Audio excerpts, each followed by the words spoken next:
अच्छा जी, cost and management accounting के subject में हम इन्वेंट्री वैल्यूएशन पे डिस्कशन कर रहे थे और कल हमने इन्वेंट्री वैल्यूएशन पे कुछ कॉन्सेप्ट्स पे डिस्कशन स्टार्ट की। आई अंडरस्टैंड ये टॉपिक आपके लिए काफ़ी फेमिलियर है, लेकिन मैं फिर एक बात आपसे कहता रहता हूँ, बार बार कहूँगा कि कोई चीज़ समझ ना आए पूछिएगा। अभी पिछली क्लास की बात है, मैं कल जैसा यस्टरडे एक लेक्चर क्लोज किया, एक स्लाइड मैंने सामने रखी, जैसे आपके सामने स्लाइड रखी, मैंने कहा जिसको पढ़े इस पर कुछ सवाल है पूछें। तो बच्चों ने एक सवाल पूछा, दो पूछा, कल खत्म हो गई। मैंने कहा सब क्लियर हो गया? जी हो गया। आज आया मैंने फिर दोबारा स्लाइड रखी, हाँ जी इसमें कोई सवाल नहीं। सवाल मैंने सब आता है। चलो मैंने कहा फिर मैं सवाल पूछ लेता हूँ। तो मैंने कहा अच्छा ये मुझे इसका मतलब समझाओ, जस्ट गिविंग यू एग्जाम्पल, जो पिछले सब क्लास की बात थी, सबका मोश। तो मैंने कहा भाई कोई तो बताए, तो एक भी नहीं बता पाया। तो मैं आप लोग से भी बात कर, उनको भी समझाया था भाई अगर कोई चीज़ नहीं आती तो पूछिए, आप यहाँ सीखने आए हैं, ठीक है? इसमें कोई झिझक वाली बात नहीं। अगर आपने पढ़ के समझ लिया अच्छी बात है, नहीं I just raise your hand, point out कीजिए ये चीज़ समझ नहीं आई, कोई बात मैंने बोली आपको समझ नहीं आई, raise your hand, ask again कि ये बात समझ नहीं आई। लेकिन मेरी एक रिक्वेस्ट है कि अटेंटिव होके बैठिए, सुनिए, फिर समझ नहीं आई 100 दफा पूछिए, आई रिप्लाई। जी कोई इशू कल के लेक्चर से, कोई टर्म, कोई प्रोसीजर, कोई चीज़ समझ आई पूछे, बेटा आगे आ जाइए, अगले रस पे जगह है काफ़ी। जी बेटा तो किताब खोल लेना हो तो पढ़ के पूछ ले।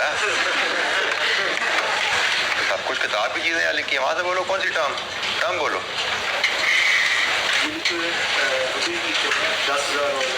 10,000 से 2 लाख।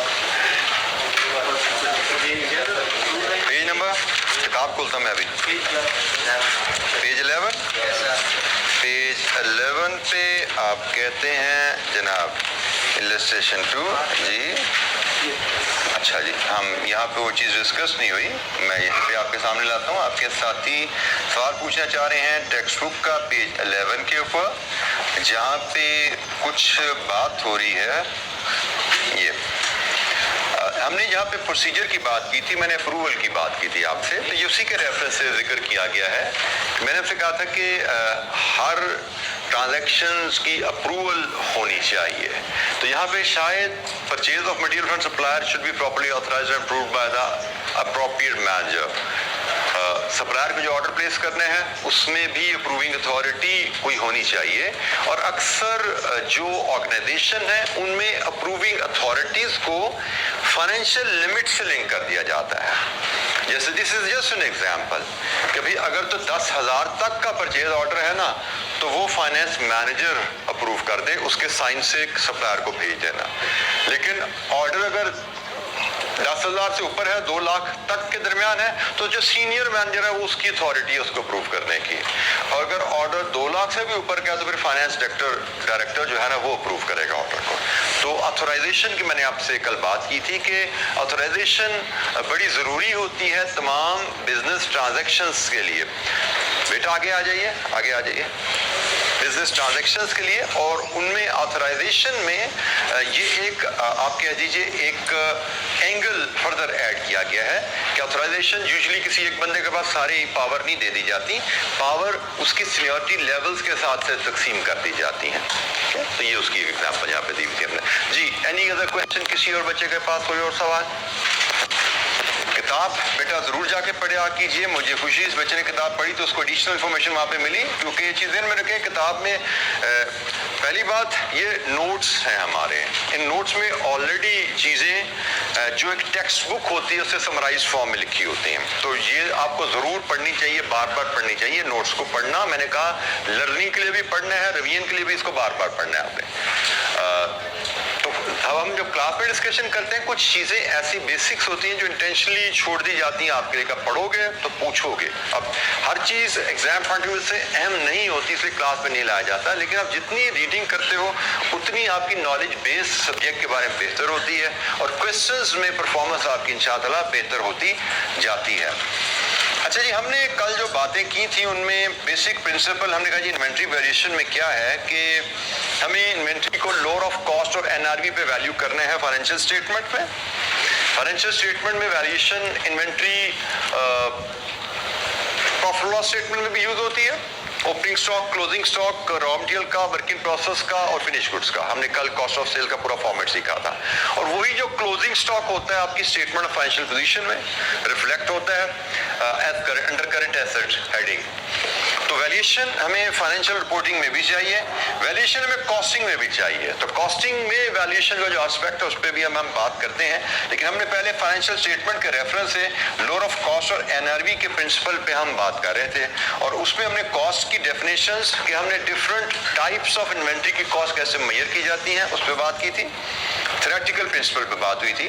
और हमने एनआरवी से क्या मुराद है और कॉस्ट वर्सेस एनआरवी के बेसिक इलस्ट्रेशंस हमने कल परफॉर्म की थी। इन्वेंट्री की वैल्यू हम कैसे मेजर करते हैं इस बेसिक इलस्ट्रेशन के थ्रू हमने इस पे बात की थी। एनी क्वेश्चन, कोई सवाल? अच्छा, एनआरवी का असूल, एनआरवी की मेजरमेंट तो बड़ी सिंपल है और हमने कहा था जब हमने एक इन्वेंट्री को अपनी फाइनेंशियल स्टेटमेंट में कॉस्ट पे दिखाना है या एनआरवी दिखाना है, उसकी कॉस्ट मेजर करो, उसकी एनआरवी मेजर करो, कंपेयर करो, जो लोअर है उस पे फाइनेंशियल स्टेटमेंट में ले जाना। तो NRV is very simple, sale price minus cost to complete the sale. ये चीज बिकती कितने की है और इसको बेच के जो पैसा आना है वो पैसा लाने का खर्चा कितना हो जाएगा, ठीक है। This is NRV.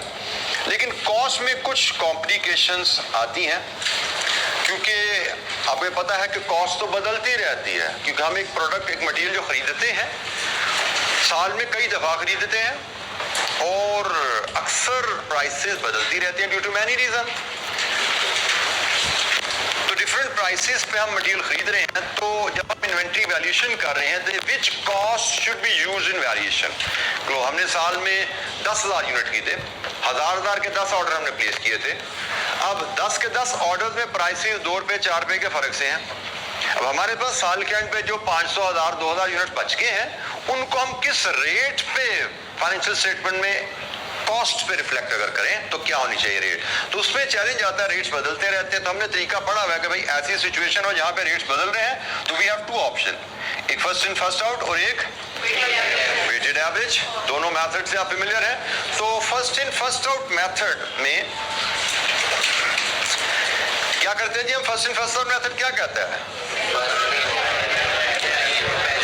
First in first out method कहता है कि जो प्रोडक्ट आपने पहले खरीदी है जब इस्तेमाल करें तो सबसे पहले उसको इशू करें। अच्छा, इसमें यह ख्याल रखना है फाइफो मेथड में ये जरूरी नहीं है कि फिजिकली जो यूनिट खरीदा था सबसे पहले ढूंढ के खोद के वो निकाल के इस्तेमाल करो। अकाउंटिंग के रेफरेंस से गाइडलाइन अवेलेबल है कि अकाउंटिंग में आप अज्यूम करते हो कि भाई जब मेरे इशू करने की बारी आई है तो मैं वो यूनिट सबसे पहले इशू कर रहा हूं जो मैंने सबसे पहले खरीदा था, मतलब सबसे पुराने रेट का जो यूनिट है वो सबसे पहले इशू करना है। और नतीजा इसका क्या होता है? क्लोजिंग स्टॉक में आपके पास जो यूनिट बचते हैं मोस्ट रीसेंट परचेज के होते हैं। मोस्ट रीसेंट परचेज के यूनिट्स हमारे पास क्लोजिंग स्टॉक में बचते हैं। बेटा थोड़ी अगर आप बच्चे आप थोड़ा सा पीछे चले जाएं, बच्चियां में आगे तंग हो रही हैं, आप 3 लोग हैं पीछे में एडजस्ट हो जाएंगे। और थोड़ा एक डेस्क तरह अगर हम ज्यादा छोड़ दें कल से यहाँ पे फीमेल्स के लिए। थैंक यू वेरी मच बेटा। आप में से भी अगर कोई आगे कुछ तंग है तो पीछे एक डेस्क अवेलेबल है, पीछे अगर एडजस्ट होना चाहें तो हो सकते हैं। अच्छा जी, तो हम पहले फर्स्ट इन फर्स्ट आउट पे बात करते चलते हैं। ऐप को वेटेड एवरेज कॉस्टिंग मेथड को हम बाद में देख लेंगे। तो first in first out method एक बेसिक सी इलस्ट्रेशन है, सारी एक्टिविटीज आपने की हैं। आई बिलीव ये हमारी सिर्फ रिवीजन ही होने जा रही हैं। तो इंशाअल्लाह कोई दिक्कत किसी बच्चे के दिन में कोई क्वेश्चन है उसको जरूर क्लियर कीजिएगा। यहाँ पे मैं एक दफा और क्लियर कर दूं, ये हम कॉस्ट एंड मैनेजमेंट अकाउंटिंग में हम जो डिफरेंट क्वेश्चंस करेंगे, जैसे मैंने कहा ये टॉपिक आपने ऑलरेडी इंट्रो में कहीं ना कहीं पढ़ा हुआ है किसी अकाउंटिंग सब्जेक्ट में। कॉस्ट एंड मैनेजमेंट अकाउंटिंग में we have the flexibility on the formats. हम किसी भी अंदाज में रिक्वायर्ड कैलकुलेशन को प्रेजेंट कर सकते हैं, किसी भी फॉर्मेट में प्रेजेंट कर सकते हैं। तो देयर इज अ पॉसिबिलिटी आपको काउंटिंग में किसी टीचर ने मे बी किसी और अंदाज में प्रेजेंट किया हो, मैं यहाँ पे कोई और अंदाज में प्रेजेंट कर दूं, तो इट डज नॉट मैटर। हमें फर्क नहीं पड़ता। इवन मैं जिस अंदाज में प्रेजेंट कर रहा हूँ आपको तीसरे अंदाज में उसको प्रेजेंट कर दो एग्जाम में, as long as you are getting to the right values, right answers, कोई फर्क नहीं पड़ता। ठीक है, we have the liberty in cost and management accounting. कोई यहाँ पे हार्ड एंड फास्ट रूल नहीं है as far as format is concern. तो जनाब हमारे पास यहाँ पे एक इलस्ट्रेशन 2 हम इस पे बात करते हैं। Majid Limited had the following material transaction during the first week in March. Opening balance 1 मार्च को तारीख है, यूनिट्स हैं और उनकी कॉस्ट है। रिसीट्स 2 मार्च को, यूनिट्स, उनकी कॉस्ट। इश्यूज 3 मार्च को, यूनिट्स, यहाँ पे वैल्यू नहीं दी गई, हम खुद FIFO मेथड के तहत डिटरमिन करेंगे। रिसीट्स 4 मार्च के, उनकी कॉस्ट, और इश्यूज फिर 5 मार्च के, इनकी कॉस्ट नहीं गई, हम FIFO मेथड के तहत डिटरमिन करेंगे। हमसे कहा गया है determine the cost of issues during the week and cost of the inventory at the end of the week using FIFO। During the week जो यूनिट्स आपने इश्यू किए हैं उनकी कॉस्ट बताइए, और वीक के एंड पे जो यूनिट्स बच गए हैं उनकी कॉस्ट बताइए। अच्छा जी, हम नॉर्मली इस तरह के जो डाटा होता है उसको हैंडल करने के लिए जो फॉर्मेट बनाते हैं वो 3 कॉलम का फॉर्मेट होता है, जिसमें हम डेट पहला लेवल के 4 बड़े कॉलम बनेंगे। एक डेट का कॉलम होगा, उस पर 3 बड़े कॉलम आएंगे, 1, 2 एंड 3। ये कॉलम होगा जी डेट का, इसके बाद ये कॉलम होगा रिसीट्स, इश्यूज एंड बैलेंस, और इसके बाद हर कॉलम के नीचे फर्दर 3 कॉलम आते हैं, quantity, rate and amount. Quantity, rate and amount, ये हमारा फॉर्मेट है जिसमें जनरली हम इस तरह के क्वेश्चंस को करते हैं।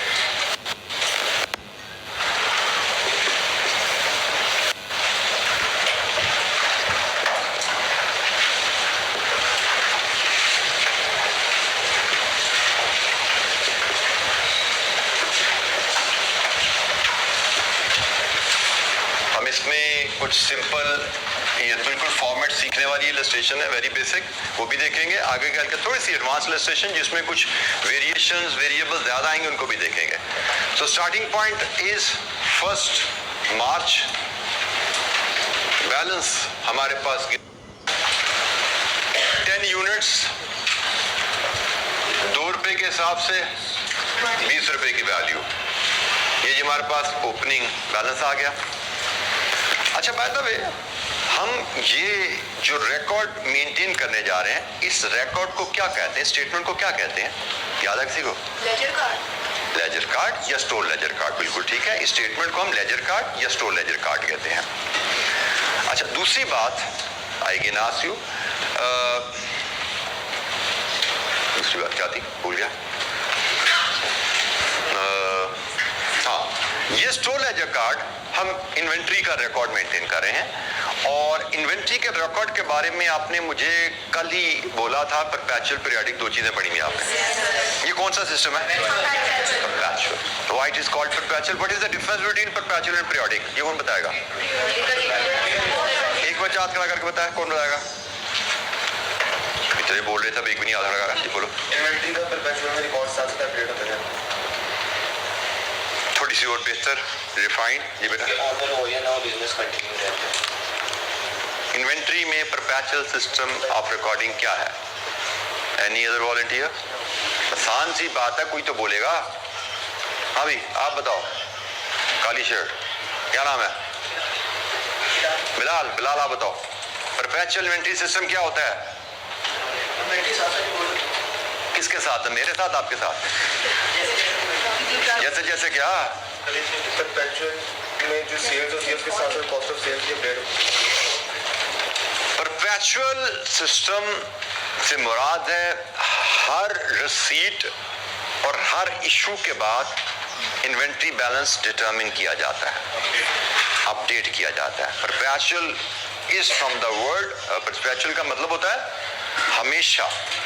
परपेचुअल का मतलब होता है हमेशा, और इस सिस्टम को परपेचुअल इसलिए कहा जाता है कि इस सिस्टम में आपका इन्वेंट्री लेजर कार्ड हमेशा अप टू डेट है। जितने जैसे ही इशू होगा रिकॉर्ड कर दिया जाएगा, जैसे रिसीट होगी रिकॉर्ड कर दिया जाएगा और बैलेंस अपडेट कर दिया जाता है। तो चूंकि हर रिसीट हर इशू को रिकॉर्ड करके बैलेंस अपडेट किया जाता है, इसलिए इसको हम परपेचुअल इन्वेंट्री सिस्टम कहते हैं कि ये इस सिस्टम के तहत हमारा इन्वेंट्री रिकॉर्ड हमेशा अप टू डेट ही होता है। तो इसमें नॉर्मली हम जब भी कोई ट्रांजैक्शन या बैलेंस पोस्ट करते हैं, इसके बाद हम इसको क्लोज कर देते हैं। यहाँ पे भाई ये हमने बैलेंस अपडेट किया, बैलेंस अपडेट करके डेट क्लोज होगी। हर अपडेशन के बाद डेट को क्लोज किया जाता है। अब जैसे हम इसके बाद नेक्स्ट ट्रांजैक्शन पे आते हैं, 2 मार्च को रिसीट है, तो 2 मार्च की रिसीट है। रिसीट कॉलम में आएगी कितने यूनिट्स? 70। किस प्राइस पे? कितना बना?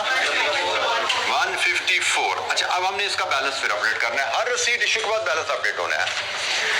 तो बैलेंस अपडेट करने में FIFO में क्या ख्याल रखना है कि हर लॉट को अलहदा रखना है। FIFO में एक लॉट हमारे पास ये पड़ी हुई थी, एक ये दूसरी लॉट आ गई। हर लॉट को अलहदा रखना है और असूल क्या है, जो सबसे पुरानी लॉट है उसको सबसे पहले रखना है। तो पहली लॉट ये है 10 to 20, दूसरी लॉट 70, 2.2 एंड 154। लीजिए जी, हर ट्रांजैक्शन के बाद बैलेंस अपडेट और डेट क्लोज होगी। इसके बाद आ जाए आप नेक्स्ट डेट पे 3 मार्च को है इशू। कितने जी?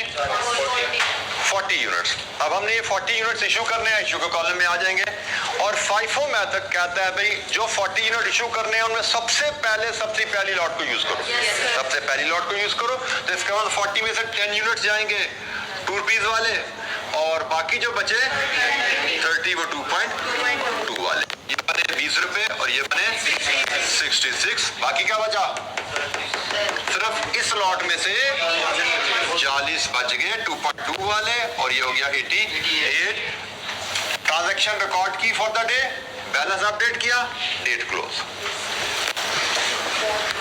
हो गई जी। अभी हमने 3 मार्च भी क्लोज कर दी जी। एनी क्वेश्चन किसी बच्चों को FIFO की एप्लीकेशन में? जी बेटा, इसकी बात करें बेटा, है ना, हमने 40 यूनिट इशू करने थे ना, तो हमने इशू करने उनमें से जो हमारे पास है, हमारे पास 80 पड़े हुए हैं, उसमें से 40 इशू करने हैं। FIFO मेथड कहता है कि भाई आपने इशू लॉट वाइज करने हैं। इन्वेंट्री भी लॉट वाइज अलग-अलग रखनी है। जो लॉट्स आप बाय कर रहे हो अलग-अलग मेंटेन करो और जब इशू करोगे सबसे पहले पुरानी लॉट इस्तेमाल करो। जैसे हमने 40 करने थे, एक बारी सबसे पहले लॉट 10 की पड़ी थी, इसको इस्तेमाल किया, फिर बाकी 30 बच गए, वो इसमें से इस्तेमाल कर लिए। तो ये खत्म होगी लॉट, इसमें से 30 इस्तेमाल हो गए, तो बाकी कितने बच गए? इसमें से 40 बचे हैं, 2.2 वाले 40 बचे हैं, ये 88 के बने। ठीक है। 3 मार्च के बाद बारी आई 4 मार्च की। 4 मार्च को फिर रिसीट है जी। 4 मार्च को रिसीट कितने? 50 यूनिट्स। किस प्राइस के? 2.3 के 115। बैलेंस अपडेट करेंगे।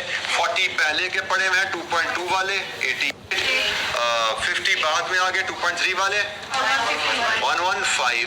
क्लोज कर दो, डेट क्लोज होगी। 5 मार्च 70 इशू होने हैं जी। 5 मार्च को 70 इशू होने हैं, यहाँ पे आ जाओ 70 इशू होने हैं, तो 40 जाएंगे यहाँ से, 30 यहाँ से जाएंगे 2.2 वाले और 30 जाएंगे 2.3 वाले, 88, 69। बाकी क्या बचा? 22.3 वाले 46। अच्छा जी, हमने स्टोर लेजर कार्ड बना लिया, बट हमारा जवाब नहीं अभी आया। उसने मांगा क्या था हमसे? Cost of issues and cost of inventory at the end of the week.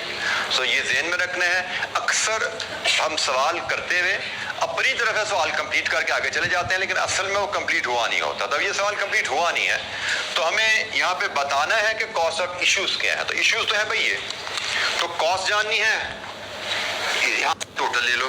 Cost of issues के लिए आप यहाँ टोटल ले लो जनाब। ये सारे इश्यूज आ रहे हैं ना, इनकी कॉस्ट का टोटल करो, कितना बनता है?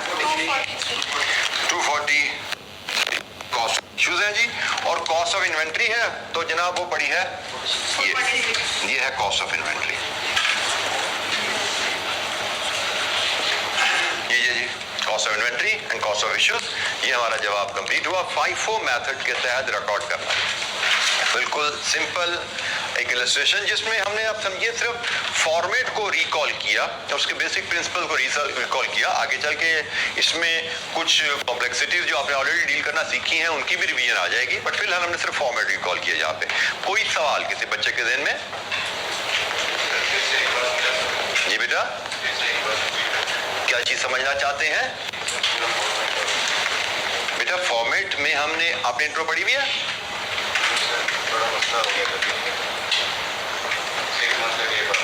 एक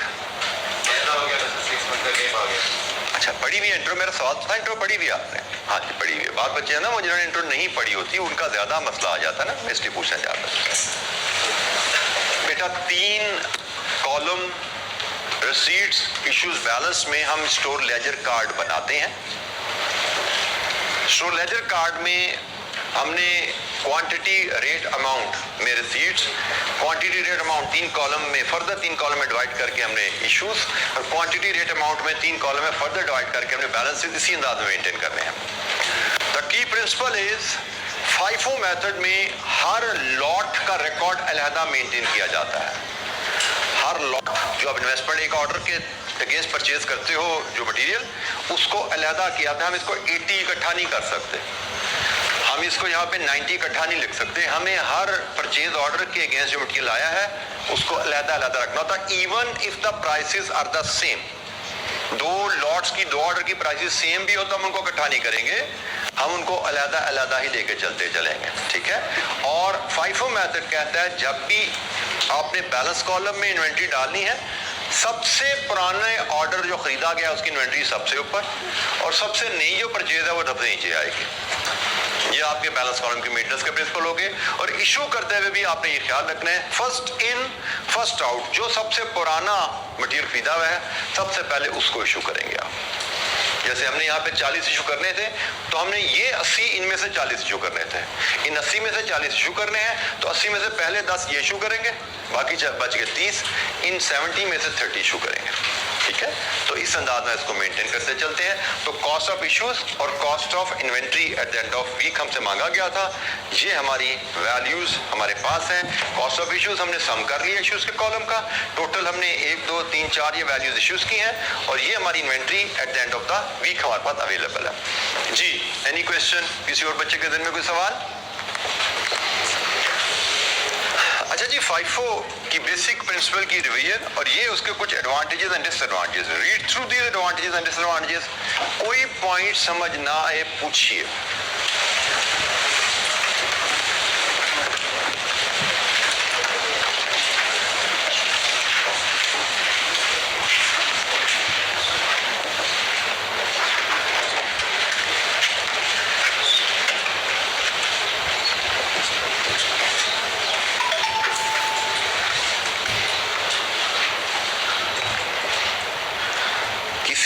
पॉइंट की समझ ना आए पूछिए। मैं यहाँ पे फिर क्लियर कर दूं, हमें एग्जाम में इन एडवांटेजेस एंड डिसएडवांटेजेस को रट के लिखने की प्रोबेबिलिटी शायद 0.5% भी नहीं है, ठीक है।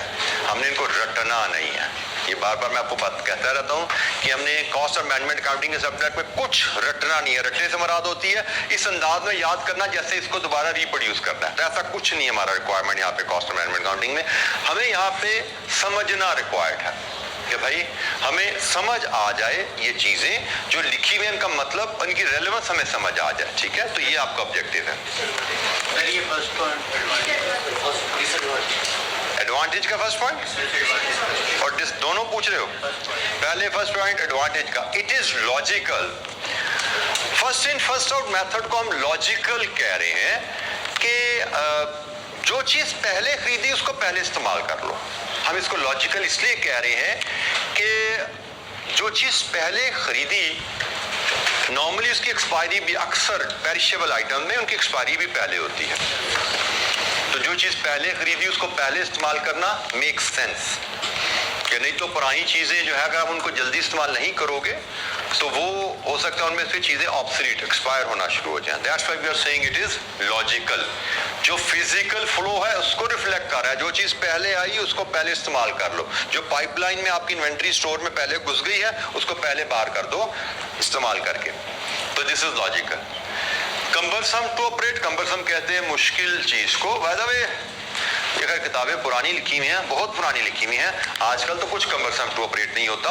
मतलब इसका कहने का मकसद है कि भाई इस तरह मेंटेन कर रहे हो ना तो हर लॉट को अलग-अलग रखना। ये तो 2 लॉटें थी, 3 4 5 7 8 10 रेट, तो 10 लॉट्स को अलग-अलग मेंटेन करना, हर लॉट में से अलग-अलग गिन के निकालना बात मुश्किल हो जाता है। कंबरसम मीन मुश्किल, डिफिकल्ट टू ऑपरेट।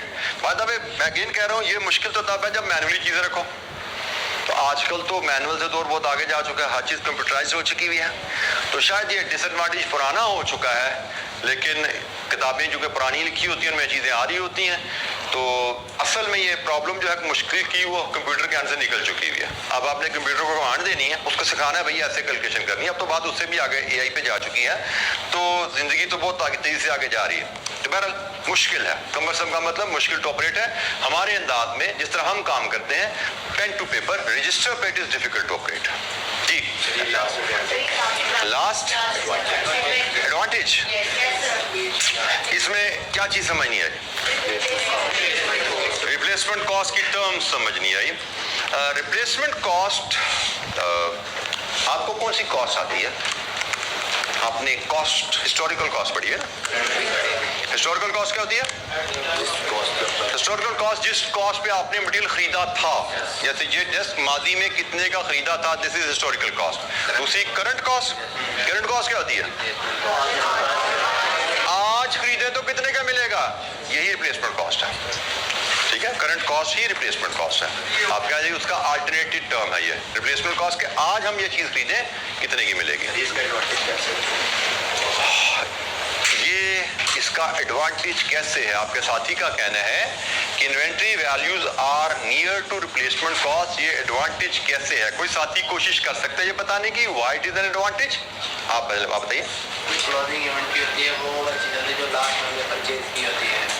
हाँ वो तो बेटा है ना, हम बात करें व्हाई इट इज एडवांटेज। ये एडवांटेज क्यों है? जो लास्ट क्योंकि तो उनकी लेटेस्ट प्राइसेस होगी ना, तो रिप्लेसमेंट कॉस्ट बराबर ही होगी।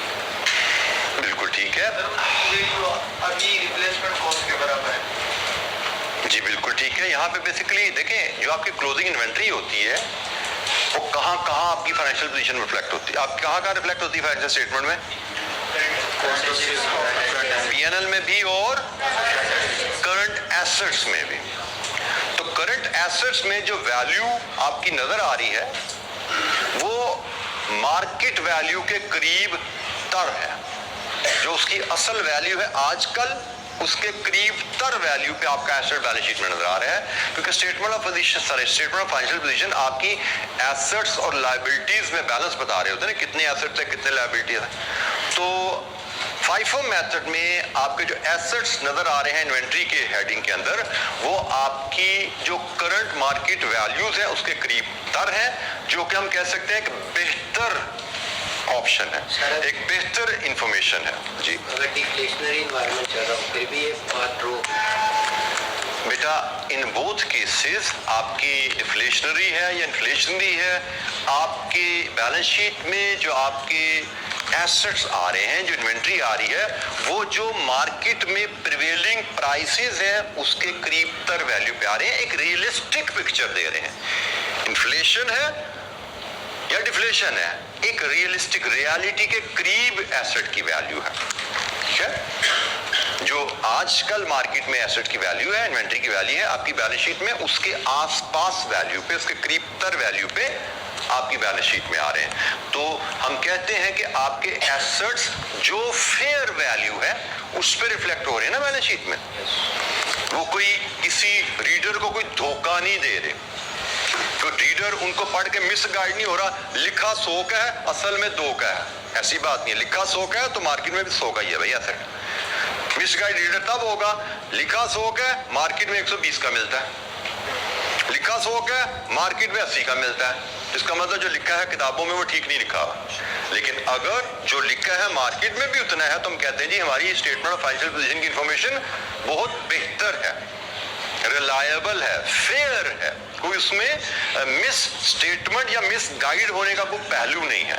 तो FIFO में ये चीज इंश्योर हो रही है कि हमारी फाइनेंशियल स्टेटमेंट में जो वैल्यू आ रही है इन्वेंट्री की वो मार्केट करंट प्राइसेस के करीब तर है। This is a plus advantage. जी ये cost comparison between jobs are difficult. अच्छा, हमने कॉस्ट अकाउंटिंग पे जब तारुफ कॉस्ट एंड मैनेजमेंट अकाउंटिंग का तारुफ ले रहे थे तो मैंने आपको कहा था कॉस्ट कंट्रोल, एक एग्जांपल दी थी, मैं उस एग्जांपल को दोबारा लेके आता हूँ। मैंने कहा था मैनेजमेंट अकाउंटिंग में कॉस्ट कंट्रोल भी करना होता है, और कॉस्ट कंट्रोल करने की मैंने आपको एग्जांपल दी कि हम अगर कॉस्ट पर यूनिट का रिकॉर्ड रखेंगे तो कंट्रोल कर पाएंगे ना। मैंने कहा था हमने जुलाई के फर्स्ट वीक में पार्टी ए के लिए 50 डेस्क बनाए, कॉस्ट पर यूनिट क्या आई। जुलाई के थर्ड वीक में पार्टी बी के लिए 100 डेस्क बनाए, कॉस्ट पर यूनिट क्या आई, कंपेयर कर लो। और अगर कोई ऊंच नीच है तो उसको इन्वेस्टिगेट करो भी क्यों आई, ताकि जैसे मैंने कहा ऊंच नीच की वजह कॉस्ट, फॉर एग्जांपल जुलाई के थर्ड वीक में कॉस्ट ज्यादा आ गई, इन्वेस्टिगेट किया, पता लगा ये लेबर ने वेस्टेज कर दी थी मटेरियल की, पता लगा लेबर ने टाइम ज्यादा लगा दिया तो फारिग बैठे रहे थे, तो भाई खिंचाई करो उनकी, ट्रेनिंग करो उनकी। वेस्टेज क्यों कर रहे हो, ट्रेनिंग नहीं है क्या, काम करना नहीं आता, सिखाओ उनको काम। वेस्टेज क्यों कर रहे, क्या हुआ सिगरेट 2 की जगह 4 पी लिए थे, खिंचाई करो उनकी, भाई क्यों ज्यादा पिए थे, 2 ही अलाउड है जॉब में, तो कंट्रोल करो उनको ताकि कॉस्ट बराबर है। लेकिन विद FIFO मुश्किल आ जाती है। हमने अपनी तरफ से बड़ी साइंस लगाई, जुलाई के पहले वीक का खर्चा, जुलाई का आखिरी वीक का खर्चा, यहाँ पे कॉस्ट पर यूनिट 1000 रुपया, यहाँ पे कॉस्ट पर यूनिट 1050 रुपये, 50 रुपये ज्यादा है। हमने कहा जी हमने चोर पकड़ लिया, कोई चोरी पकड़ी गई, हम बड़े खुश हुए। लेकिन जब इन्वेस्टिगेट किया तो पता लगा यहाँ पे FIFO में मटेरियल सस्ता खरीदा था वो इस्तेमाल हुआ है, यहाँ पे मटेरियल FIFO में महंगा खरीदा हुआ था वो इस्तेमाल हुआ, क्योंकि FIFO में तो हर ये है ना मटेरियल जो प्रोडक्शन में यूज हो रहा है, यहाँ पे 2 रुपये वाला इस्तेमाल हो रहा है, यहाँ पे 2.30 रुपये वाला इस्तेमाल हो रहा है। तो कॉस्ट में डिफरेंस आया, लेकिन उसमें लेबर का वेस्टेज का कोई कसूर नहीं था, लेबर का टाइम का कोई कसूर नहीं था। वो कसूर किसका है, FIFO, रेट बदल गया।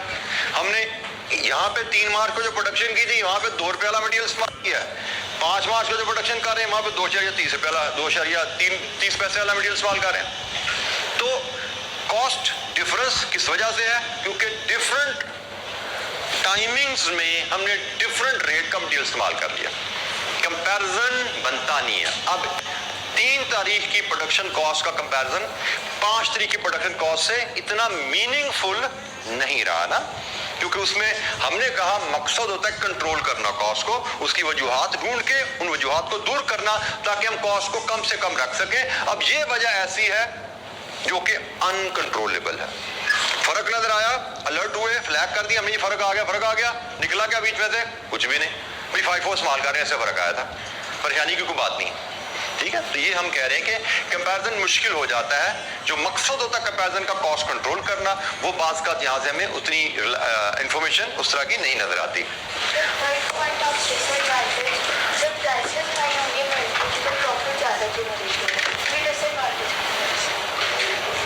In the times of rising prices, reported profits are high closing inventory valuation.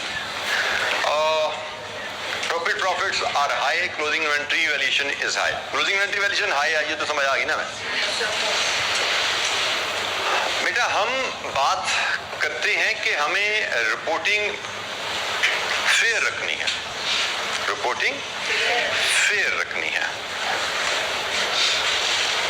अब इस केस में कंपनी के प्रॉफिट्स हाई रिपोर्ट हो रहे हैं, तो क्या वह हाई रिपोर्ट होने की वजह कंपनी की अच्छी परफॉर्मेंस है? नो।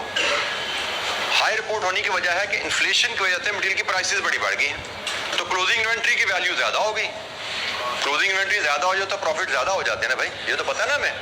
कैसे अकाउंटिंग के जमाने में समझाओ, क्लोजिंग इन्वेंट्री के बढ़ने से प्रॉफिट ज्यादा क्यों होते हैं? क्योंकि क्लोजिंग स्टॉक P&L में क्रेडिट होता है और क्रेडिट इनकम होती है, ऐसा ही है ना। क्लोजिंग स्टॉक P&L में क्रेडिट होता है, तो क्लोजिंग स्टॉक बढ़ने का मतलब P&L को क्रेडिट बढ़ गया, तो क्रेडिट बढ़ गया तो इनकम बढ़ गई। तो और इनकम बढ़ गई, किस लिए बढ़ी? इसलिए नहीं कि हमारी परफॉर्मेंस अच्छी थी, इसलिए कि भाई बाजार में महंगाई हो गई है, बाजार में महंगाई होगी इसलिए बढ़ गया प्रॉफिट। तो ये एक फेयर रिफ्लेक्शन तो ना हुई। तो हम यहाँ पे फेयरनेस की टर्म में बात करें, इट इज अनफेयर, इसलिए डिसएडवांटेज हम इसको कह रहे हैं कि प्रॉफिट हायर नजर आएंगे, which is not fair, that's why it is drawback. जी, एनी अदर क्वेश्चन? कोई और सवाल? सर अगर ये क्लोजिंग स्टॉक की वजह से प्रॉफिट ज़्यादा होगा तो हम अपने प्रॉफिट को अपनी साइज करने के लिए उस पर डिस्काउंट फैक्टर लगा सकते हैं? बेटा अकाउंटिंग में ऐसा नहीं हो सकता, ठीक है, अकाउंटिंग जो है उसमें ऐसा नहीं हो सकता। आप जब डिसीजन मेकिंग कर रहे हैं तो अपनी रिपोर्ट्स को, अपनी वैल्यूज को आप जिस तरह मर्जी एडजस्ट कीजिए, ठीक है। लेकिन जब हम अकाउंटिंग की बात करते हैं जिसमें हम, क्योंकि बेसिकली तो ये फाइनेंशियल स्टेटमेंट्स के रेफरेंस हम डिस्कशन कर रहे हैं, तो फाइनेंशियल स्टेटमेंट्स तो अकाउंटिंग के प्रिंसिपल के तहत बनती है। अकाउंटिंग के प्रिंसिपल में जो पैसा दिया, जो लिया, जो ट्रांजैक्शन हुई, वही रिकॉर्ड होनी है। तो हम हाइपोथेटिकल एडजस्टमेंट्स वहां पे नहीं पास करते। और बाय द वे हमारी इन्वेंट्री की वैल्यू कोई गलत तो नहीं आ रही ना, हम एडजस्ट करें इसको, हमारी इन्वेंट्री की वैल्यू गलत तो नहीं है, इन्वेंट्री की वैल्यू तो ठीक है ना, लेकिन हम कह रहे हैं कि रिजल्ट्स जो नजर आ रहे हैं प्रॉफिट्स के, वो रिजल्ट भी प्रॉफिट्स के गलत नहीं है, लेकिन वो इंप्रेशन गलत दे रहे हैं। रिजल्ट्स ठीक है लेकिन वो इंप्रेशन गलत दे रहे हैं कि जिस यूजर को, अकाउंट्स बनते हैं यूजर्स के इस्तेमाल के लिए, जिस यूजर को ये नहीं पता कि भाई बड़ी हाई इन्फ्लेशन है, जिस यूजर को ये नहीं पता कि हाई इन्फ्लेशन की वजह से प्राइसेस बढ़ती जा रही हैं, वो तो समझेगा कंपनी की परफॉर्मेंस अच्छी होगी ना। गलत नहीं है हमारे अकाउंट, गलत है, अकाउंट्स ठीक है, लेकिन इंफॉर्मेशन यूजर के लिए बात का मिसलीडिंग हो सकती है। ये हम इसको इस अंदाजा ड्रॉबैक देखते हैं। नेक्स्ट ईयर में जाके ये प्रॉफिट दोबारा डिक्रीज ही होगा तो फर्क तो कोई नहीं पड़ेगा। बेटा हम एक पर्टिकुलर ईयर की बात कर रहे हैं, मैंने पहले भी कहा कि ये प्रॉफिट भी गलत नहीं है, प्रॉफिट ठीक है। ये मतलब करंट ईयर में इसका इफेक्ट, करंट ईयर में जो आया, हम उसकी अगर बात देखें तो वो यही है कि हमारे फॉर द ईयर प्रॉफिट ज्यादा दिखने में नजर आए, क्योंकि साल के करीब आके इन्फ्लेशन के इजाफे की वजह से, हमारी प्राइसेस के इजाफे की वजह से इन्वेंट्री हायर वैल्यू पे हमारी बैलेंस शीट में गई, तो हमारे प्रॉफिट बढ़ गए इन्फ्लेशन की वजह से। ओवरऑल रियलिटी में हमारी परफॉर्मेंस बेहतर, नॉर्मली तो प्रॉफिट को मेजर समझा जाता है कंपनी की परफॉर्मेंस का, ये जी कंपनी की परफॉर्मेंस की वजह से प्रॉफिट बढ़ते हैं, लेकिन इस केस में कंपनी की परफॉर्मेंस के बगैर ही गवर्नमेंट की परफॉर्मेंस से प्रॉफिट बढ़ गए। गवर्नमेंट ने पेट्रोल बढ़ा दिया था तो हमारा पेट्रोल पंप है तो हमारे प्रॉफिट बढ़ गए, ठीक है, तो उसमें कंपनी का कोई कसूर नहीं है। आगे जाके क्या होगा वो आगे की कहानी है। फिलहाल हम फॉर द ईयर की बात करें, फॉर द ईयर तो हमारे प्रॉफिट्स ज्यादा नजर आ गए, विच is not because of companies performance. Company की परफॉर्मेंस की वजह से प्रॉफिट नहीं बढ़े, वो गवर्नमेंट ने पेट्रोल के रेट बढ़ा दिए थे तो हमारा पेट्रोल पंप के प्रॉफिट ज्यादा रिपोर्ट हो गए। जी, एनी फाइफो में इन्वेंट्री वैल्यूज जो होती हैं वो रिप्लेसमेंट कॉस्ट के करीब तर होती हैं।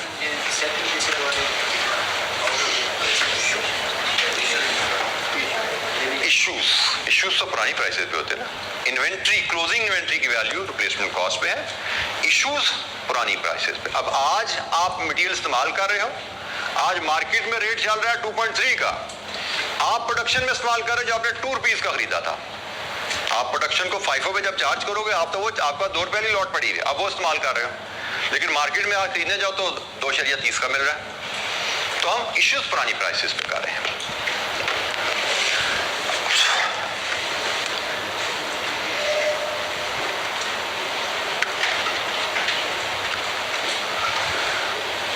अच्छा जी, अब हम जरा थोड़ी सी बात है आपको भी कर लें, बेसिक प्रिंसिपल है आपको भी रिकॉल कर रहे हैं। एफको मेथड, एवरेज कॉस्टिंग या वेटेड एवरेज कॉस्टिंग मेथड। एफको मेथड हमें कहता है, रिकॉर्ड तो इसी अंदाज में मेंटेन किया जाता है, लेकिन एफको मेथड की गाइडलाइन है कि आप हर परचेज के ऊपर, हर रसीट के ऊपर नया एवरेज रेट निकालो, हर रसीट के ऊपर नया एवरेज रेट निकालो। इस मेथड से एवरेज रेट कैसे निकलेगा? Cost of inventory in store plus cost of new items received divided with number of units in store plus number of units received. मतलब ये कॉस्ट इनके यूनिट्स प्लस कॉस्ट उनके units. आप इस तरह करो, नया एवरेज कॉस्ट निकलेगी। सो एफको मेथड कहता है हर रसीट के ऊपर नया एवरेज रेट निकलेगा और जो भी सब्सिक्वेंट इश्यूज होंगे मोस्ट रिसेंट एवरेज रेट पे होंगे। जब आपने एक एवरेज रेट निकाला, हर रसीट पे एवरेज रेट अपडेट करना है और जब भी इसके बाद इशू आने हैं जो मोस्ट रिसेंट एवरेज रेट निकला हुआ है उस पे इश्यूज आने हैं। ठीक है, तो हमारे पास इस असूल के ऊपर इलस्ट्रेशन 3, अगर मैं गलती नहीं करता इट्स द सेम डाटा जो भी हमने इलस्ट्रेशन 2 में यूज किया, इट्स द सेम डाटा, लेकिन अब हम उस डाटा को एफको से डील करते हैं। सो सेम डाटा एफको से डील करते हैं।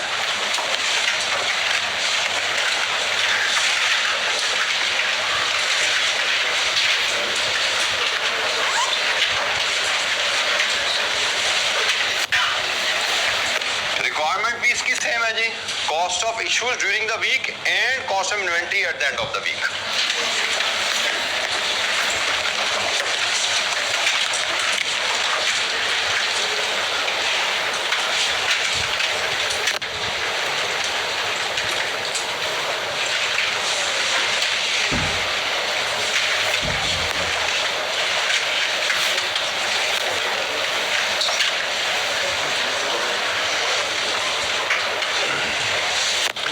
Starting point it's the same. First March को ओपनिंग बैलेंस है तो फर्स्ट मार्च को ओपनिंग बैलेंस के कॉलम से शुरू करेंगे। 10 यूनिट्स ₹2.20। हर डेट के बाद लाइन ड्रॉ करके डेट करनी है। इसके बाद हमारे पास रिसीट्स हैं 2 मार्च की। 2 मार्च की रिसीट रिकॉर्ड करेंगे। कितने यूनिट्स हैं? 70 यूनिट्स 2.2 के हिसाब से 154, सॉरी 70 2.2 के हिसाब से 154। हमने अभी बात सीखी हर रिसीट के ऊपर बैलेंस कॉलम में नया एवरेज रेट निकालना है और उसका तरीका हम जो वर्किंग में प्रेजेंट करते हैं। 10 यूनिट्स 20 रुपए के पड़े हुए हैं, 70 यूनिट्स 154 के मजीद आ गए हैं। हमने सीखा है कि भाई हम करेंगे क्या, cost of units in hand plus cost of unit received 174, इसको डिवाइड करना है units in hand plus unit received 80, तो डिवाइड कीजिए 2.175। लीजिए जी नया एवरेज रेट निकला और डेट क्लोज हो गई। एफको मेथड में हम एवरेज रेट निकालेंगे हर रिसीट के बाद एवरेज रेट निकला और इसकी प्रेजेंटेशन हम कुछ इस अंदाज में कर रहे हैं।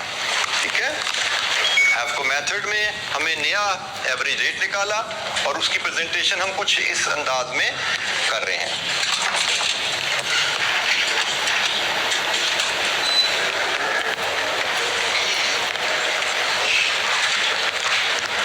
अच्छा जी, अब हम आगे चलते हैं। 2 के बाद बारी आई 3 तारीख को आ रहे हैं इश्यूज। एफको मेथड कहता है भी जब भी आपने इश्यूज करने हैं जो लास्ट एवरेज रेट इस पे इशू होंगे। इश्यूज में जाएंगे कितने यूनिट्स?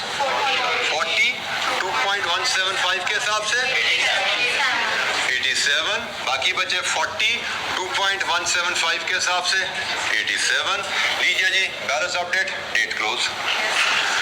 इश्यूज से रेट पे कोई फर्क नहीं पड़ता, रेट पे फर्क पड़ेगा रिसीट से। 4 मार्च को रिसीट आ रही है, कितने यूनिट्स? 50 2.3 के हिसाब से 50 यूनिट्स 2.3 के हिसाब से रिसीट है 50 यूनिट 2.3 के हिसाब से 50 2.3 के हिसाब से 115। नया एवरेज रेट निकला कीजिए।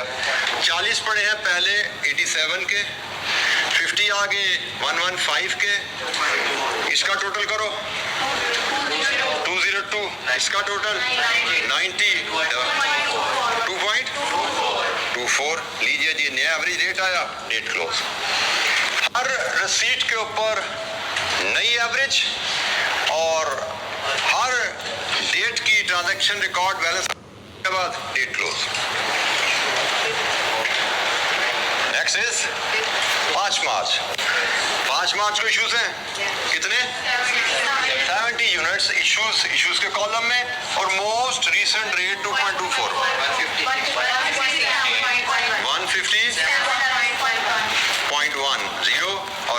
बचे 20 यूनिट्स 2.24 के हिसाब से 44.80। लीजिए जी, हमने पूरी वीक की ट्रांजैक्शन रिकॉर्ड कर ली, रिसीट, इश्यूज एंड बैलेंस हमने रिकॉर्ड कर लिए। एफको मेथड कहता है जहां जहां रिसीट आएगी, जहां जहां रिसीट आएगी नया एवरेज रेट निकलेगा, जहां जहां रिसीट आएगी नया एवरेज रेट निकलेगा। और एवरेज रेट लेने का तरीका है सम कीजिए इन दो वैल्यूज का, सम कीजिए इन दो वैल्यूज का और डिवाइड कर दीजिए वैल्यू को यूनिट्स के साथ। जी एनी क्वेश्चन? एफको मेथड के तहत स्टोर लेजर कार्ड बनाना, हमने स्टोर लेजर कार्ड बनाया एफको मेथड के तहत। अभी जवाब हमारा नहीं आया। जवाब क्या है? Cost of issues and value of inventory, वो अभी हमने पॉइंट आउट करना है। जवाब कोई सवाल यहाँ तक स्टोर लेजर कार्ड मेंटेनेंस पे? किसी बच्चे को कोई हेल्प चाहिए, गाइडेंस चाहिए, पूछिए।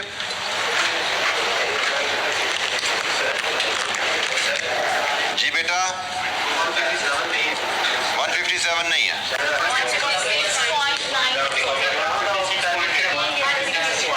बेटा 2.24 into 70 156.8। खत्म होगी बात, मसला क्या है इसमें भाई? 156.8। अच्छा एक बात बेटा ध्यान में रखिए, जब आप राउंड ऑफ करके एक वैल्यूज यहाँ पे लिख चुके हैं ना, तो फिर इसको लेके आगे चलना होता है।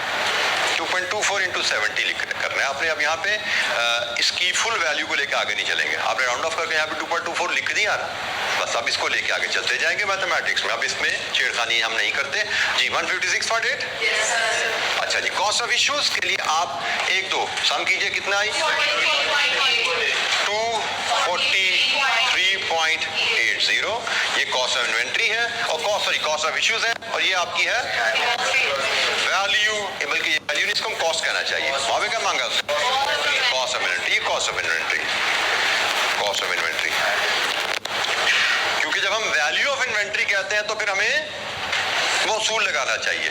Value of inventory is lower of cost और एनआरवी, ठीक है? क्योंकि वैल्यू से मुराद है कि वो असूल लगाने के बाद जो चीज आती है ऊपर, ये कॉस्ट है। This may not be the value, क्योंकि हो सकता है इस इन्वेंट्री की एनआरवी कॉस्ट से कम हो, तो फिर वैल्यू तो वो बनेगी ना, ये वैल्यू नहीं बनती। This is cost. जी एनी क्वेश्चन? किसी बच्चे को एफको मेथड पे कोई दिक्कत? जी बेटा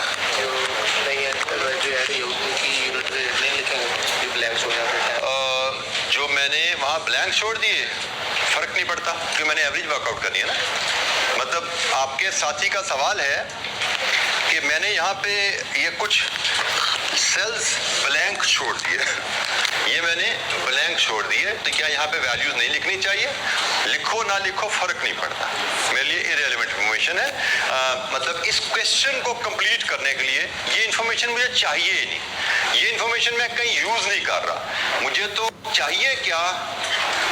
cost of the inventory in hand plus cost of the unit received, units in hand plus unit received, और फिर इसको इससे डिवाइड करके ये रेट निकाल के आगे चल पड़ना है। मुझे इससे वैल्यू की जरूरत नहीं है, मैं लिखूंगा तो कोई नुकसान नहीं है, मेरे चंद सेकंड जाया होंगे बस, ठीक है? मेरा कोई नुकसान नहीं होने वाला, मेरे स्वाय चंद सेकंड जाया होने के, फायदा तो जीरो है, फायदा जीरो है, नुकसान है चंद सेकंड का, तो मैंने वो चंद सेकंड बचा लिए हैं, मुझे इनकी जरूरत नहीं थी। फाइफो में लिखना जरूरी है, क्योंकि फाइफो में हमने इन्हीं रेट्स पे आगे इशू करना है। एफको में मुझे ये रेट चाहिए ही नहीं, मुझे ये रेट चाहिए, और ये रेट निकालने के लिए मुझे इसकी जरूरत नहीं है, मैंने इसको स्किप कर दिया। I can save my time. जी क्वेश्चन? कोई और सवाल?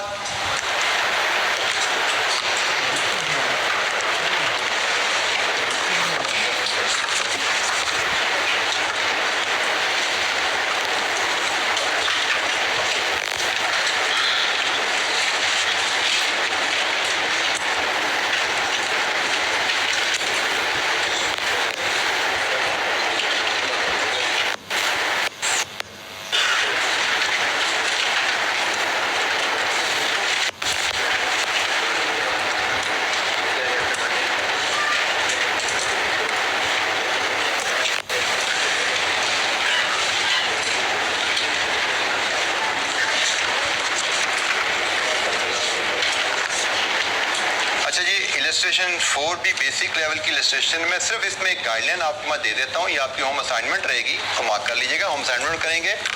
अब यहाँ पे उसने प्रेजेंटेशन डाटा की थोड़ी फर्क दी है। उसने हमसे कहा गया है determine the cost of the unit sold during the year. शायद ये एक ट्रेडिंग ऑर्गेनाइजेशन की कहानी है। January 1 Limited had an opening inventory of this units 5 each. During the it made following purchases. During that it also sold इतने units, ठीक है। जो खरीदा वो बेचा। वहाँ पे हम बात कर रहे थे खरीदा और इशू किया, शायद प्रोडक्शन में इशू हुआ, वो शायद एक मैन्युफैक्चरिंग ऑर्गेनाइजेशन की कहानी थी। ये खरीदा और बेचा ये ट्रेडिंग ऑर्गेनाइजेशन की कहानी है। तो हमसे उसने रिक्वायरमेंट में कहा है determine the cost of unit sold during the year and inventory in hand at the year and using FIFO and EPCO। Requirement बिल्कुल सेम है। Cost of unit sold issues की जगह आप समझिए यूनिट सोल्ड आ जाएगा, ये निकालना है, और cost of inventory in hand ये निकालना है FIFO EPCO के तहत। अच्छा, हमें इसमें जो इन्फॉर्मेशन दी गई है, कहानी है स्टार्टिंग ओपनिंग इन्वेंट्री 1000 यूनिट्स 5 रुपए की, उसके बाद ये है कहानी परचेजेस की, और फिर कहानी है सेल्स की। 12,500 टोटल बेचे हैं, 500 इस तारीख को, 3,000, 3,500, 4,000, 1,500 तारीखें बताई हैं। इस तरह के केस में हमें सबसे पहला स्टेप क्या करना चाहिए? क्रोनोलॉजिकल ऑर्डर में डेट्स को अलाइन कर लो, क्योंकि इश्यूज रिसीट्स हमने डेट वाइज पोस्ट करनी है ना। तो मैं अगर मार्क करूं, मुझे सबसे पहले ये बैलेंस को पोस्ट करना है, फिर 15 मार्च को पोस्ट करना है, इसके बाद 9 मई को पोस्ट करना है, फिर 10 जून को पोस्ट करना है, फिर 25 जुलाई है, फिर 7 सितंबर है, फिर 18 अक्टूबर है, फिर 12 नवंबर है, फिर 23 नवंबर और फिर 12 दिसंबर। ये है सीक्वेंस जिसमें मुझे एंट्रीज पोस्ट करनी है, ठीक है। तो हमें सबसे पहला स्टेप यहाँ पे ये मार्क कर लेना है। जब हमने ये एंट्रीज का सीक्वेंस मार्क कर लिया, इसको हम कहते हैं क्रोनोलॉजिकल ऑर्डर। डेट वाइज हमने अरेंज कर लिया, क्योंकि डेट वाइज पोस्टिंग चलनी है ना। तो अब हम इसको FIFO और EPCO के तहत उस फॉर्मेट पे पोस्ट करेंगे। ये आपकी होम असाइनमेंट है। सिंपली डाटा थोड़ा सा ज्यादा है, एक वीक की जगह एक साल की बात है, बाकी सारी कहानी वैसे ही है। तो this is your home assignment, ये आप घर से करके आएंगे, बेसिक लेवल एक एक्टिविटी। और कोई दिक्कत होगी तो इसमें हम बात कर लेंगे, होनी नहीं चाहिए इंशाअल्लाह। तो फिलहाल आप पढ़िए उसी अंदाज में advantages and disadvantages. EPCO method के एडवांटेजेस एंड डिसएडवांटेजेस क्या हैं, और कोई पॉइंट समझ नहीं आता तो आप पूछेंगे।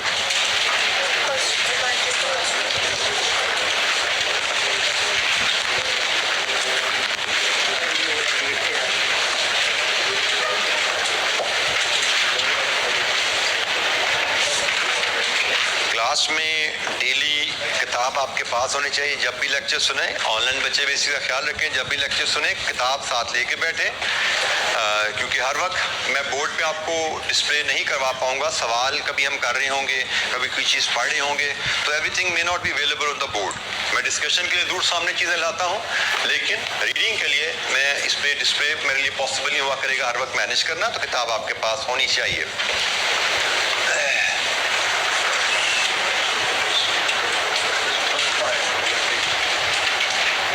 पढ़ लीजिए, मार्क कर लीजिए कहाँ कहाँ आपने सवाल पूछने हैं। एक तो सब बच्चे जब पढ़ चुके होंगे, फिर हम इकट्ठे सबसे सवाल लेना शुरू करेंगे और वन बाय वन कोशिश करेंगे तमाम क्वेश्चंस को एड्रेस करें।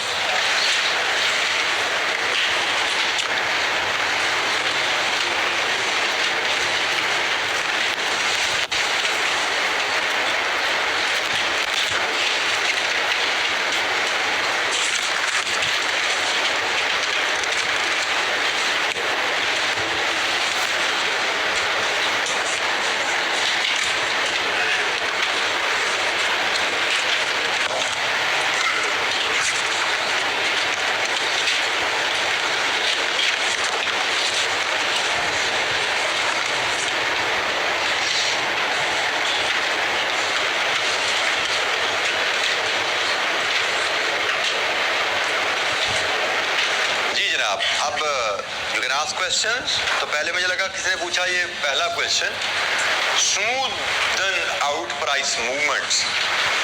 फाइफो में हमने अभी देखा था कि हम एक ही दिन मटेरियल इशू कर रहे थे, 2 रुपये वाला भी और 2.2 वाला भी, फिर किसी दिन हम 2.2 और 2.3 वाला इशू करते हैं मटेरियल। सो 2 और 2.2 में प्राइस मूवमेंट गैप काफ़ी ज़्यादा नजर आता है। एक ही दिन में काफ़ी दो prices with 10% of the price gap, 2 रुपये 20 पैसे में 10% का गैप हो गया ना, हम इशू कर रहे थे। तो एफको में ऐसा नहीं होता, एफको ने उनको एवरेज आउट कर दिया। तो बजाय इसके कि एक ऑर्डर में 2 रुपये का मटेरियल इस्तेमाल हो जाए, दूसरे में 2 रुपये 20 पैसे का इस्तेमाल हो, एफको ने उनको एवरेज आउट कर दिया। प्राइस मूवमेंट्स थोड़ी सी जो मूवमेंट्स में अप एंड डाउन, तो उसको थोड़ा स्मूथ आउट कर दिया। ठीक है, ये यहाँ पे जो बात कर रहे हैं कि जब मटेरियल इशू कर रहे हैं उसकी प्राइस मूवमेंट स्मूथ आउट हो जाती है एवरेजिंग से, उसमें फ्लक्चुएशंस बहुत ज़्यादा नज़र नहीं आती।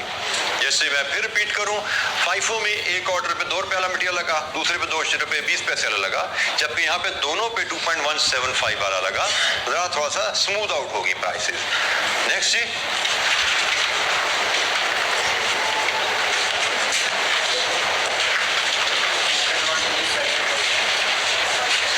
जी, नेक्स्ट पॉइंट किस पे चाहिए explanation? Disadvantage number second, inventory values and issue prices में both lag behind the current value. अच्छा, फाइफो में हमने बात की थी कि इशू की जो वैल्यूज है वो जरा पुरानी होती हैं, आउट ऑफ डेट होती हैं, क्योंकि हम फर्स्ट इन फर्स्ट आउट पुराने मटेरियल को पहले इशू कर रहे हैं। खरीदा आजकल मार्केट में 2 रुपये 20 पैसे का मटेरियल है, हम उसको प्रोडक्शन को 2 रुपये पे इशू कर रहे हैं, हम डेस्क की कॉस्ट में 2 रुपये के हिसाब से डाल रहे हैं, हालांकि आज खरीदने जाओ तो 2 रुपये 20 पैसे का आता है। लेकिन वहां पे हमने कहा था भाई इशू तो आउट ऑफ डेट होती है, लेकिन जो इन्वेंट्री इन हैंड होती है वो अप टू डेट होती है, वो करंट प्राइस होती है। एक चीज उसकी ठीक थी, एक खराब थी। यहाँ पे कहता दोनों ही खराब है। खराबी दोनों में क्या है? दोनों में थोड़ी थोड़ी खराबी है। खराबी क्या है कि इशू प्राइस भी एवरेज है और क्लोजिंग इन्वेंट्री भी एवरेज है। एज अ रिजल्ट ना इशू प्राइस करंट प्राइस के करीब है, ना क्लोजिंग वैल्यू करंट प्राइस के करीब है। जैसे यहाँ पे हमारी इन्वेंट्री आ रही है 2.24 पे और आखिरी परचेज किस पे हुई थी? तो करंट प्राइस से हमारी इन्वेंट्री की वैल्यू पीछे है ना, कम रेट में वैल्यू हुई है। इसी तरह हमने आखिरी परचेज की थी 2.3 पे और जो इशू कर रहे हैं हम वो 2.4 पे कर रहे हैं, 2.24 पे कर रहे हैं। तो इशू वैल्यू भी हमारी करंट परचेज प्राइस से पीछे है। तो फाइफो में कम से कम एक चीज ठीक थी कि इन्वेंट्री वैल्यू करंट पे थी। यहाँ पे दोनों ही चीजें पीछे हैं, आदो थोड़ा पीछे है। वहाँ पे इशूज काफी पीछे होता था, ज्यादा पीछे होता था, लेकिन वैल्यूएशन ठीक होती थी। यहाँ पे वैल्यू भी पीछे है और इश्यूज भी पीछे है, लेकिन इशू थोड़ा कम पीछे एज कम्पेयर टू फाइफो। जी, कोई और पॉइंट? और कौन सा पॉइंट जनाब जो एक्सप्लेनेशन चाहता है? यहाँ पे किसी बच्चे को किसी और पॉइंट पे कोई एक्सप्लेनेशन चाहिए तो पूछिए। नहीं, ठीक है साहब, गुड। अच्छा जी, एक इलस्ट्रेशन हमारे पास थोड़ी सी डिटेल्ड इलस्ट्रेशन है। Illustration number 5, let's have a look at that. ये क्या कहती है? इसमें काफी कुछ है भाई। Record all above transaction in store ledger and determine cost of the month and closing inventory using FIFO. Month and closing inventory पूरे महीने का रिकॉर्ड है जी। Arif Limited has produced following stores transaction for the month of July. Date wise ही transaction लगी हुई है जी, हमें कोई क्रोनोलॉजिकल ऑर्डर में अरेंज करने का मसला नहीं है, सारी ऑलरेडी अरेंज है। तो जुलाई 1 से लेके 30 जुलाई तक की कहानी है, इनको हमें अब रिकॉर्ड करना है। और हमसे कहा जा रहा है जी determine the cost of the month end closing inventory using FIFO method. तो let's draw the format first. FIFO method के तहत cost of the closing inventory निकालना है, तो फॉर्मेट हमें चाहिए यही 3 कॉलम वाला। लेकिन कहानी थोड़ी चूंकि लंबी हो जानी है, तो हमें फिर इसका फॉर्मेट थोड़ा स्मार्ट करता हूँ, जगह को मैं एफिशिएंटली यूज करता हूँ। मुझे लगता है एक बोर्ड हमारे लिए कम हो जाएगा। तो इस बोर्ड के हम करते हैं 2 हिस्से और स्पेस को एफिशिएंटली यूज करने की कोशिश करते हैं।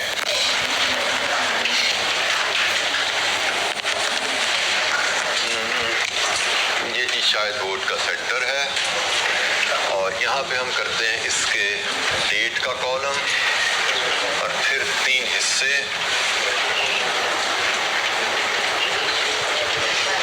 और क्वांटिटी, रेट एंड अमाउंट।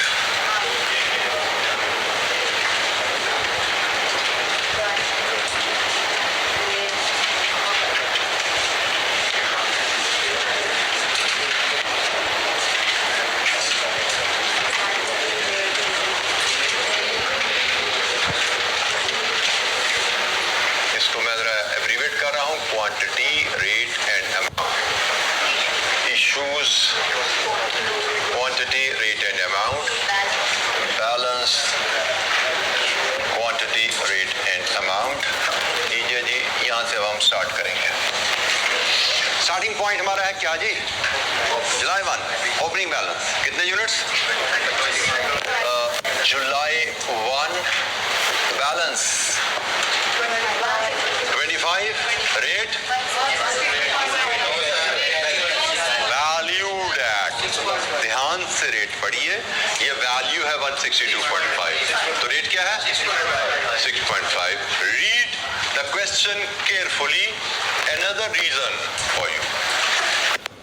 नहीं पढ़ोगे तो यहीं स्टार्टिंग पॉइंट पे गलती हो जानी है और फिर अक्सर बच्चे इसको आगे लेके चलते जाएंगे, लेकिन खैर गलती होगी तो सारा सवाल थोड़ी गलत हुआ। एक नंबर कट गया यहाँ पे ओपनिंग बैलेंस गलत उठाने का, कोई टेंशन नहीं होती, लेकिन वो भी क्यों कटे, सवाल ध्यान से पढ़ेंगे। अच्छा जी, 4 जुलाई को इश्यूज है, 4 जुलाई को इश्यूज हैं, तो एक ही लॉट है उसमें से ही जाएंगे। 4 जुलाई को इश्यूज है, कितने यूनिट्स? 8, 6.5, कितनी वैल्यू? 52, तो बाकी बच गए 17, 6.5, 1, 10.050। नेक्स्ट 6 जुलाई 50 यूनिट्स की रिसीट। 6 जुलाई 50 यूनिट्स की रिसीट किस रेट पे? 5.75 पे, कितनी वैल्यू? सॉरी 27.5।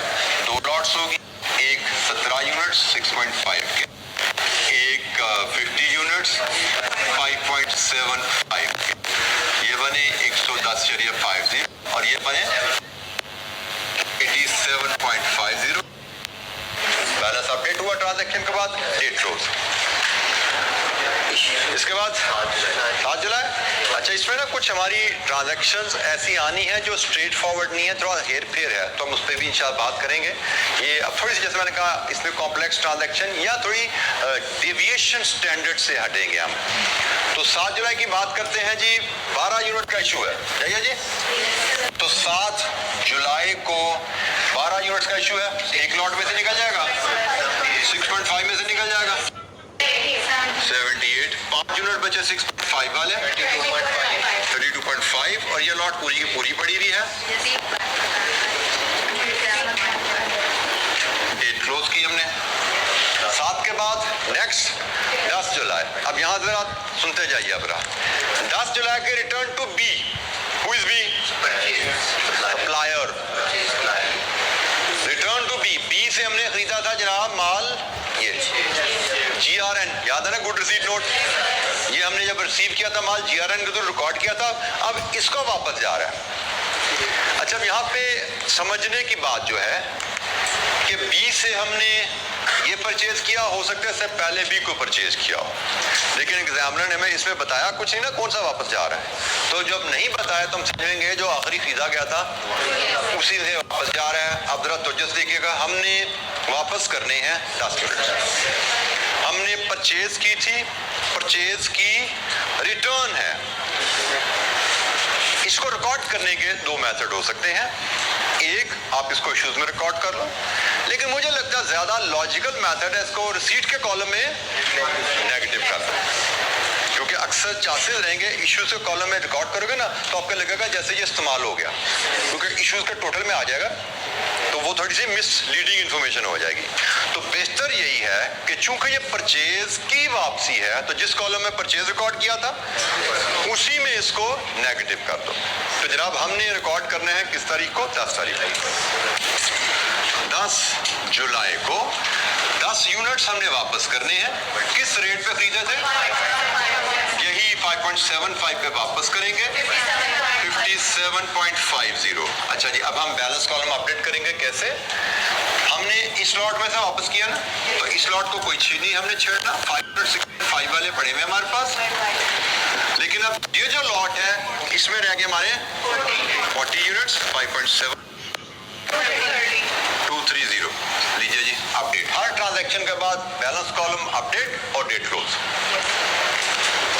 नेक्स्ट 12 जुलाई के इश्यूज हैं 15 यूनिट्स, 13 जुलाई को फिर इश्यूज हैं 20 यूनिट्स, 12 जुलाई के इश्यूज कितना जी? कितने यूनिट हैं?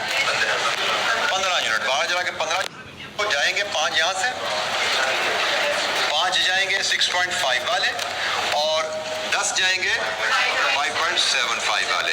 इसकी वैल्यू बनी 32.5। ये कितनी बनी? 57.5। हमारे पास जो बचे हैं वो अब बचे हैं सिर्फ 30 पॉइंट।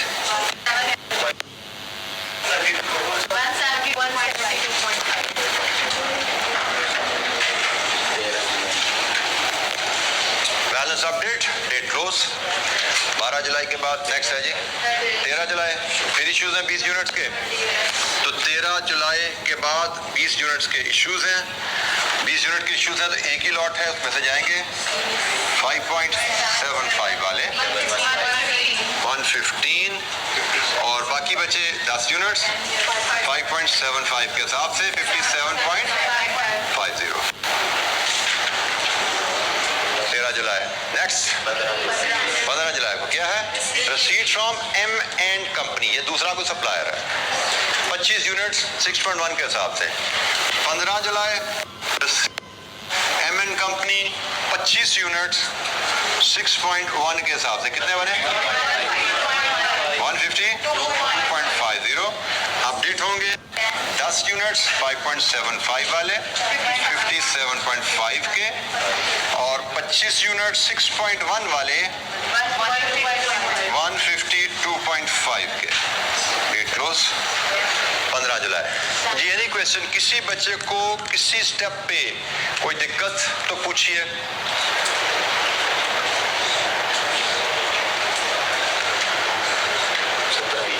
17 जुलाई को इश्यूज हैं 10 यूनिट्स। 17 जुलाई को 10 यूनिट्स के इश्यूज हैं। तो इश्यूज आएंगे इश्यूज के कॉलम में। 10 यूनिट एक लॉट पड़ी भी है, यहीं से निकलेंगे। फर्स्ट इन फर्स्ट आउट, एक ही लॉट है 10 यूनिट्स की, 5.75, 57.5 और 25 यूनिट्स 6.10, 152.5। अच्छा जी, अब जरा यहाँ से आगे थोड़ी सी सोचो विचार ज्यादा आएगा। Received replacement from B&N company. Replacement से मुराद जो यूनिट्स आपने रिटर्न किए थे, ये वाले, इनकी जगह नए यूनिट्स है। रिटर्न क्यों किए थे? शायद इफेक्टिव थे, खराब थे, कोई मसला था उनमें, तो ये रिप्लेसमेंट आई है। इनकी रिप्लेसमेंट देखो ना, ये 10 थे ना, तो रिप्लेसमेंट में भी आपको 10 आए। इसका रेट नहीं बताया गया क्योंकि हमने जो दिए थे वही वापस आया। तो अब यहाँ पे पहली चीज हमने डेट क्या थी इसकी? 19 जुलाई को हमें मिले 10 यूनिट्स। रेट वही जो वापस किया था वही आया, 5.75, 57.5। अब हमने बैलेंस कॉलम अपडेट करना है, तो जो से देखिएगा। अब ये यूनिट्स बैलेंस कॉलम में सबसे ऊपर या सबसे नीचे?